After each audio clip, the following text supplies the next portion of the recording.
فلحال آج ہم ADP سلیبس میں شامل حدیث مبارکہ پڑھنے جا رہے ہیں جو حدیث جبریل کے نام سے مشہور ہے۔ حدیث مبارکہ کی کتابوں میں یہ بہت ہی اہمیت اور رتبے والی حدیث سمجھی جاتی ہے۔ امام ابن رجب رحمۃ اللہ علیہ فرماتے ہیں کہ یہ حدیث اس قدر عظیم ہے کہ مکمل دین کی شرح کرتی ہے، یعنی ایک ہی حدیث میں پورے دین کی تشریح موجود ہے۔ قاضی ایاز رحمۃ اللہ علیہ نے فرمایا کہ شریعت کے سارے علوم اسی حدیث کی طرف لوٹتے ہیں اور اسی سے نکلنے والی نہریں ہیں۔ امام قرطبی رحمۃ اللہ علیہ نے فرمایا کہ جس طرح سورہ فاتحہ کو ام الکتاب کہا جاتا ہے، اسی طرح اس حدیث مبارکہ کو ام السنہ کہا جاتا ہے۔ تو یہ جبریل امی اور آقا نامدار صلی اللہ علیہ وسلم کے درمیان مکالمہ ہے، اور اس کے راوی جو ہیں حضرت عمر فاروق رضی اللہ تعالی عنہ ہیں۔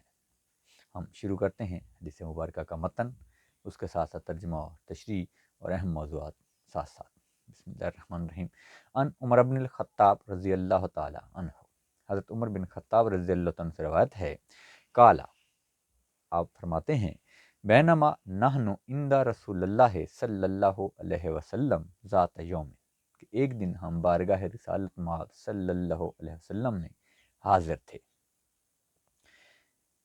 اذ طلع علینا رجل، جب ہمارے پاس ایک شخص حاضر ہوا ہے، یعنی ہم بارگاہ رسالت آپ صلی اللہ علیہ وسلم میں موجود تھے کہ وہاں ایک شخص تشریف لایا، شدید و بیاض الثیاب، اب ان کا حلیہ کیسے آپ بیان فرما رہے ہیں کہ ان کے کپڑے خوب سفید تھے، یعنی بالکل صاف ستھرے سفید تھے، شدید و سواد الشعر، اور ان کے بال بالکل سیاہ تھے، لا یرا علیہ اثر السفر، اور اس پر سفر کے کوئی آثار دکھائی نہیں دیتے تھے، ولا یعرفہ منا احد، اور ہم میں سے کوئی بھی اسے نہیں پہچانتا تھا۔ اب یہاں تک جو بات ہے کہ صحابہ کرام کی ایک جماعت جو سرکار کی بارگاہ میں حاضر تھی، انہوں نے اس شخص کو دیکھا اور کوئی بھی پہچانتا نہیں تھا، مطلب کہ وہ شخص مدینہ کا رہنے والا نہیں تھا، یعنی اس قریب کا نہیں تھا، ایسا محسوس ہوتا تھا جیسے کوئی اجنبی ہے۔ ساتھ ہی جو دوسری بات کہ ان کے کپڑے بالکل سفید تھے، بال بالکل سیاہ تھے۔ اب اس سے کیا ہے کہ سفر کے آثار بھی نہیں ہے، یعنی وہ شخص وہاں کا مقامی بھی نہیں ہے کہ کوئی جانتا نہیں ہے، وہ شخص دور سے بھی آیا ہوا محسوس نہیں ہوتا کیونکہ اس پر کوئی آثار واضح نہیں ہے۔ تو کتنی عجیب صورتحال ہے۔ اب ظاہر ہے وہ جبریل امین تھے جو انسانی شکل میں آقا نامدار صلی اللہ علیہ وسلم کے پاس حاضر ہوئے تھے۔ فرشتوں اور جنوں کو یہ اختصاص حاصل ہے کہ وہ جس شکل میں چاہیں آ سکتے ہیں، تو وہ شکل بدل جاتے ہیں لیکن ان کی روح وہی رہتی ہے، وہ فرشتے ہیں تو فرشتے ہی رہتے ہیں، جس طرح ہارون اور جو ہیں فرشتے حابیل اور قابل وہ یہاں آئے، انسانی معاملات بھی کرتے رہے، انسانی شکلوں میں بھی رہے، لیکن وہ فرشتے ہی رہے۔ تو فرشتے کسی بھی شکل میں، حضرت مریم سلام اللہ علیہ کے پاس بھی مرد کی شکل میں ہی فرشتہ حاضر ہوا تھا، تو یہاں بھی جبریل امی ایک انسانی شکل میں سرکار کے پاس حاضر ہیں۔ اور پھر اب نیکسٹ وہ کیا فرماتے ہیں کہ حتیٰ جلسہ الی النبی صلی اللہ علیہ وسلم، حتیٰ کہ وہ آقا نامدار صلی اللہ علیہ وسلم کے سامنے تشریف فرما ہوئے، ووضع کفیہ علی فخذیہ، یعنی وہ جب آپ صلی اللہ علیہ وسلم کے بارگاہ میں حاضر ہوئے، اب ان کے بیٹھنے کا انداز جبریل امی فرماتے ہیں، فَأَسْنَدَ رُكْبَتَيْهِ إِلَى رُكْبَتَيْهِ، انہوں نے اپنے گھٹنے سرکار کے گھٹنوں کے ساتھ ملا دیے، یعنی وہ سرکار کی بارگاہ میں اس طرح آ کر آمنے سامنے بیٹھے کہ ان کے گھٹنے سرکار کے گھٹنوں کے ساتھ مس کرنے لگے۔ وَوَضَعَ كَفَّيْهِ عَلَى فَخِذِيهِ، اور انہوں نے اپنے دونوں ہاتھ اپنے زانوں پر رکھ دیے۔ اب یہ وہ انداز ہے جیسے ہم تشہد میں بیٹھتے ہیں، تو جب ہم تشہد میں بیٹھتے ہیں تو تب ہم ایسے گھٹنے ٹکا کے اپنے ہاتھ زانوں پر رکھتے ہیں۔ اب اس جگہ سے ہمیں ایک بات اور بھی ملتی ہے کہ بارگاہ رسالت مآب صلی اللہ علیہ وسلم کی خدمت میں جب سرکار کی خدمت میں حاضر ہوں، اگر ادب سے آپ وہاں نماز جیسی کیفیت میں کسی میں آ جاتے ہیں تو وہ منع نہیں ہے، یعنی آپ تشہد کی حالت میں بھی وہاں بیٹھ سکتے ہیں، آپ قیام کی حالت میں روضہ رسول پہ کھڑے بھی ہو سکتے ہیں۔ ہاں جو ممانعت ہے وہ سجدے کی ہے کہ سجدہ قطعاً منع فرمایا گیا کہ وہ حرام ہے، تو سجدے کی حالت میں کسی بھی صورت میں کسی کے سامنے بھی جھکنا جائز نہیں ہے۔ ویسے ہاتھ باندھ کر ادب سے کھڑے ہونا اس کی ممانعت نہیں، اور اس حدیث مبارکہ سے دلیل مل رہی ہے۔ تو انہوں نے اپنے ہاتھ جو ہیں وہ اپنے گھٹنوں پر رکھے اور سرکار کی بارگاہ میں بیٹھ گئے۔ وقالا، اور عرض کیا، یا محمد، اے محمد صلی اللہ علیہ وسلم۔ اب یہاں ایک بات اور شرعی طور پر دھیان رہے کہ ہمیں یا محمد کہنے کی اجازت نہیں ہے، کیونکہ قرآن پاک میں اس کو منع فرما دیا گیا تھا۔ اب یہ حدیث مبارکہ یا تو اس سے پہلے کی ہے جب وہ آیت مبارکہ نازل ہوئی، یا پھر یہ فرشتوں کا اختصاص ہو سکتا ہے کہ وہ ایسا کہیں۔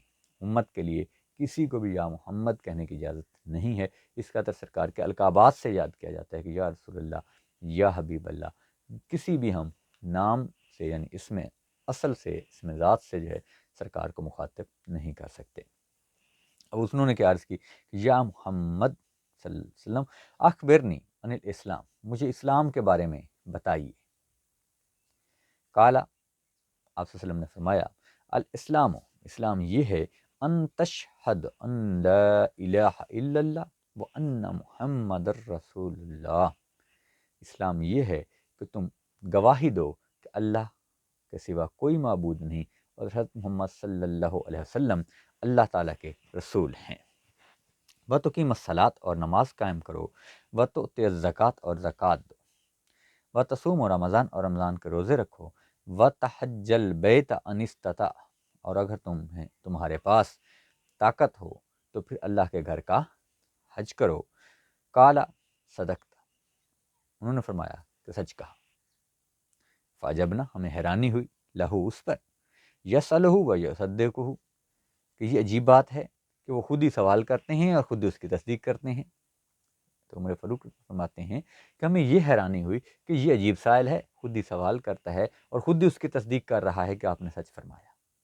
اب ظاہر ہے وہ معاملات ہی اور تھے، آقا نامدار صلی اللہ علیہ وسلم بھی سمجھتے تھے کہ جبریل امی ہے، جانتے تھے، پہچانتے تھے ان کو اچھی طرح سے، لیکن یہ سلسلہ یہ ایک اور راز ہے، آگے چل کر یہ کھل جائے گا۔ پھر کیا فرمایا، قالا، انہوں نے پھر عرض کی، فاخبرنی عن الایمان، مجھے ایمان کے بارے میں بتائیے۔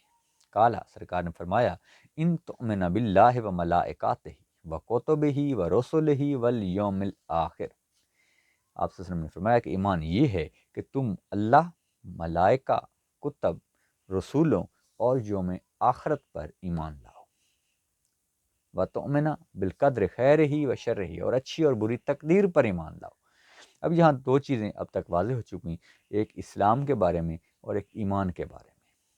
اسلام سے مراد وہ ظاہری اراکین ہیں جو شعار اسلام ہیں، ان پر عمل کرنا وہ مسلمان کی پہچان ہے، اگر کوئی ان پر عمل نہیں کرتا تو وہ سخت گناہ گار ہے۔ اور جو عقائد اسلام ہیں یہ اسلام کے بیج ہیں، اگر ان میں سے بھی کسی میں خلل ہے تو بندہ سرے سے ایمان والا ہے ہی نہیں، وہ خود کو مسلمان بھی نہیں کہہ سکتا۔ تو اب یہاں کیا ہے، وَتُؤْمِنُ بِالْقَدْرِ خَيْرِهِ وَشَرِّهِ، اور وہ اچھی اور بری تقدیر پر ایمان لائے۔ ذرا مسلمانوں کا عقیدہ ہے کہ جو کچھ بھی اس کائنات کے اندر ہو رہا ہے وہ رب کائنات کی مرضی سے ہو رہا ہے، اس کی منشا سے ہو رہا ہے۔ تو تقدیر کی دو اقسام بتائی جاتی ہیں، ایک تقدیر مبرم ہے اور ایک تقدیر معلق ہے۔ جو تقدیر مبرم ہے اس میں کسی قسم کی کوئی تبدیلی نہیں ہو سکتی، جو لکھ دیا گیا سو لکھ دیا گیا، اور جو تقدیر معلق ہے اس میں یہ ہوتا ہے کہ وہ بدل جاتی ہیں، نگاہ مرد مومن سے بدل جاتی ہیں تقدیریں، جو بات فرماتے ہیں۔ تو اس میں یہ ہے کہ دعا سے بھی تقدیر بدل جاتی ہے، ٹھیک ہے، بہت سارے امراض ٹل جاتے ہیں، بہت سارے مصائب ٹل جاتے ہیں، جیسے سرکار نے فرمایا کہ صدقہ بلاؤں کو ٹالتا ہے۔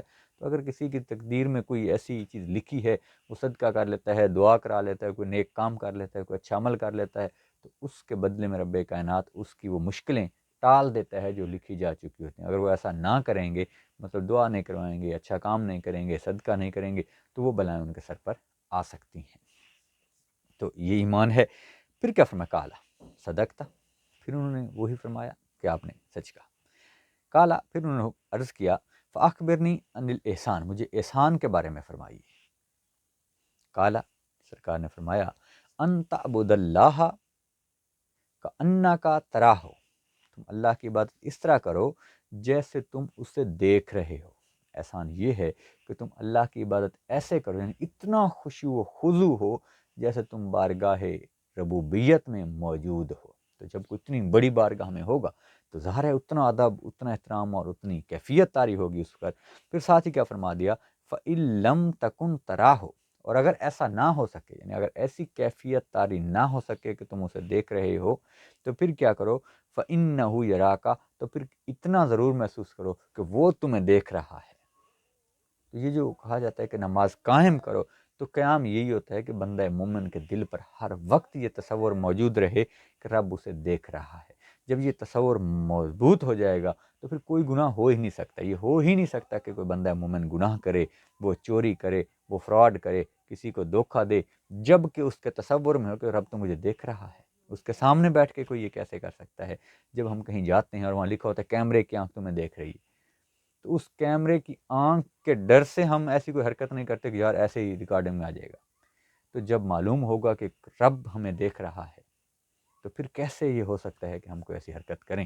تو اللہ تعالیٰ کے حبیب نے کیا فرمایا کہ سب سے اچھا تو یہ ہے کہ جب تم اس کی بارگاہ میں حاضر ہوں تو یہ سمجھو کہ تم اسے دیکھ رہے ہو۔ اگر ایسا نہ ہو سکے تو پھر اتنا ضرور تصور رکھو کہ وہ تمہیں دیکھ رہا ہے۔ کالا، پھر انہوں نے عرض کیا، فَأَخْبِرْنِي عَنِ السَّاعَةِ، مجھے قیامت کے بارے میں بتائیے۔ ساتھ گھڑی، وہ مخصوص گھڑی، قیامت کی گھڑی۔ کالا، سرکار نے فرمایا، مل مسئول عنہا بِأَعْلَمَ من السائل، کہ اس حوالے سے مسئول سائل سے زیادہ باخبر نہیں ہے۔ مل مسئول عنہا بِأَعْلَمَ من السائل۔ اب یہاں دیکھیں سرکار نے نفی نہیں فرمائی، یہ نہیں فرمایا کہ میں نہیں جانتا، لا علم۔ سرکار نے کیا فرمایا کہ مسئول سائل سے زیادہ نہیں جانتا، یعنی قیامت کب آئے گی تم بھی جانتے ہو، میں بھی جانتا ہوں۔ قیامت کے بارے میں کیا ہدایات ہیں تم بھی جانتے ہو، میں بھی جانتا ہوں۔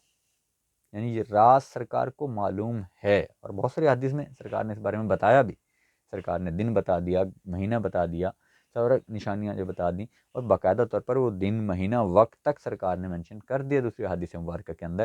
یہاں کیا فرمایا جا رہا ہے کہ سائل اور مسئول دونوں اس راز سے آگاہ ہیں، اور جو اس راز کے حوالے سے ہدایت نامہ ملا ہوا ہے وہ بھی آپ کے پاس بھی وہی ہے، میرے پاس بھی وہی ہے۔ یعنی سرکار نے اس بات کو ایسے ہی تھوڑا سمیٹ دیا، لیکن نفی نہیں کی۔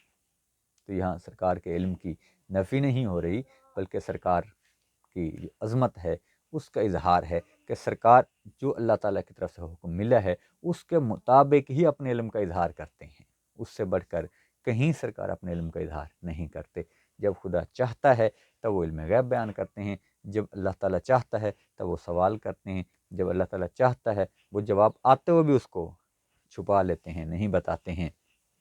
پھر انہوں نے کیا فرمایا، کالا فَأَخْبِرْنِي عَنْ أَمَارَتِهَا، چلیں آپ مجھے نشانیاں بتا دیجیے، یعنی نشانیاں بتا دیجیے کہ کیا ہوگا، کب قیامت آئے گی۔ تو کالا، سرکار نے فرمایا، ان تالد الامۃ ربتہا، ان تالد الامۃ ربتہا، جب لونڈی اپنے آقا کو جنم دے گی۔ بہت ہی تلخ بات ہے جو سرکار دو عالم صلی اللہ علیہ وسلم نے قرب قیامت کی نشانیوں میں بتائی کہ لونڈی اپنے آقا کو جنم دے گی، یعنی اولاد والدین سے ایسا سلوک کرے گی جیسے غلاموں کے ساتھ کیا جاتا ہے، ماں کی ایسی تذلیل کی جائے گی جیسے وہ لونڈی ہو، وہ ان کے غلام ہو۔ اور یہی اب کے زمانے میں بہت ساری جگہوں پہ دیکھنے میں آتا ہے۔ اللہ تبارک و تعالیٰ اس سے ہمیں محفوظ رکھے۔ پھر سرکار نے کیا فرمایا، ان ترل حفات الاراتا، تم دیکھو گے کہ ننگے بدن، ننگے پاؤں، راشات، بکریاں چرانے والے، ینتاولون فی البنیان، بڑے بڑے محلات میں رہیں گے، یعنی وہ لوگ جو کمینے ہیں، جو نکمے ہیں، ان کے پاس دولت کی فراوانی ہو جائے گی۔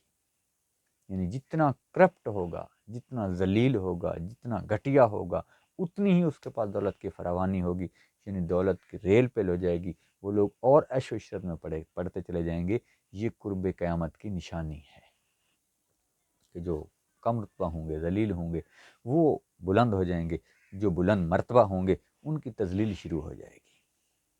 کالا، پھر فرمایا، حضرت عمر فاروق اتنا فرماتے ہیں کہ پھر کیا ہوا، ان طلقہ، وہ شخص چلا گیا، فلبثت ملیاً، ہم تھوڑی دیر خاموش رہے، وہاں موجود رہے، ثم قال لی، پھر سرکار دو عالم وسلم نے میری طرف رخ فرمایا اور پوچھا، یا عمر، اے عمر، اتدری من السائل، کیا تم جانتے ہو کہ یہ سوال کرنے والا کون تھا، یہ سائل کون تھا؟